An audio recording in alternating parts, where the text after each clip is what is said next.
So yun guys, pagmasdan nyo mabuti, naka-red signal tayo, no? Kaya hindi tayo pwedeng mag-turn left. So antayin natin maging green. So yun, naging green signal na, kaya mag-turn left na tayo. Pero guys, hindi ko inaasahan to na bigla na lang akong paparahin itong traffic enforcer. So yun, i-replay natin. Panoodin yung mabuti guys. So yun, naka green signal na tayo, no? Kaya tayo ay nag-turn left. At hindi ko inaasahan tong bigla na lamang akong paparahin itong traffic enforcer ng Maynila. Hindi ko alam kung bakit ganito tong lokong to.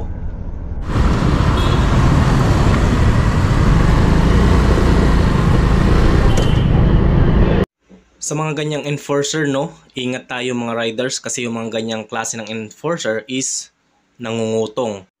Kitang-kita nyo naman sa video na sinunod natin ang batas trapiko, no, pero pinapara pa rin niya ako, no, at sinisita. So syempre hindi ko siya hinintuan kasi nagmamandali na din ako at pinapollow up na ni customer yung aking i-deliver na pagkain. Kaya ride safe tayo mga kaibigan, mga kapwa ko riders.